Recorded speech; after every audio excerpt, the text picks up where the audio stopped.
ఇరాన్పై Israel America చేస్తున్నటువంటి ఈ యుద్ధంలో చైనా చలికాచుకుంటోంది అనేటువంటిది ఒక ఆరోపణ. అసలు చైనాకి ఏం సంబంధము, చైనాకి నిజంగా ఇన్వాల్వ్మెంట్ అయ్యేటువంటి ఛాన్స్ ఉంటుందా చక్రవర్తి గారు దీనివల్ల?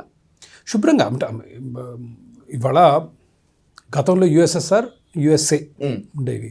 ఇప్పుడు only loan super power is USA. దాని తర్వాత కాస్తో కూస్తో బాగా శక్తివంతమైన దేశం అంటే చైనా.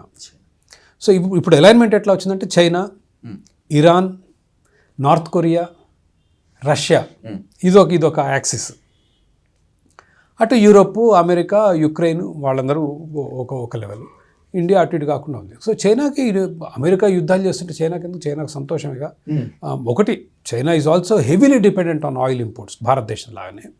సో వాళ్ళకి ఆయిల్ సాఫీగా వస్తున్నంత కాలం I don't think they have any problem. కానీ అమెరికా వాడు మొత్తం $100 of billions యుద్ధాల్లో వృధా చేస్తుంటే చైనాకి ఏం పోయింది? శుభ్రంగా కూర్చొని they see the downfall of an empire. That is their rival. So China will be very happy. China ఇరాన్కి ఎంత సాయం చేస్తుంది? చేస్తే మాత్రం అసలు యుద్ధం ఇంపాసిబుల్, అసలు ఎక్కడికి వెళ్ళదు. Complete it will be like Ukraine Russia యుద్ధం లాగా సంవత్సరాల తరబడి సాగుద్ది, అన్లెస్ అమెరికా వాళ్ళు వెనక్కి వెళ్ళిపోతే తప్పితే.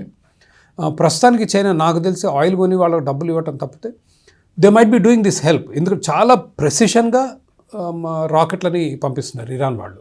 చూసే ఉంటారు కదా, అమెరికా ఎంబసీల మీద, అమెరికా ప్లేన్ల మీద. సో మీరు అంత ఆషమాషిగా అంత ప్రిసిషన్గా మీకు తెలియాలంటే very technology and satellite driven. So Russia China ఆ రకమైన సహాయం అందిస్తుండొచ్చు. బట్ ఆయుధాలు ఇస్తున్నారా లేదా అనేది నాకు స్పష్టత లేదు. చాలామంది ఎవరికి స్పష్టత లేదు యాక్చువల్లీ. ఆయుధాలు ఇస్తే కొంపలు మునుగుతాయి. ఎందుకంటే ఇంకా రాకెట్లకు అంత ఉండదు, అన్లిమిటెడ్. ఇప్పుడు చైనా మ్యానుఫ్యాక్చరింగ్ ఓపెన్ చేసి వీళ్ళకి రాకెట్లు పంపించడం మొదలుపెట్టింది అనుకోండి, రాకెట్లు, డ్రోన్లు. ఇంకా ఇప్పుడే వీళ్ళు తట్టుకోలేకపోతున్నారు కదా, ఇంకా అప్పుడు అసాధ్యం. It will not go forward. So China overall మీరు అడిగిన ప్రశ్నకి ఆయిల్ సాఫీగా చైనాకి వస్తున్నంత కాలం, because China is like the manufacturing hub ఇవాళ ప్రపంచానికి, China will do well. America ఇట్లా యుద్ధాలు చేసుకొని వాళ్ళు ఆర్థికంగా బలహీన పడుతూ ఉంటే చైనాకు సంతోషం. I don't think they will have any problem.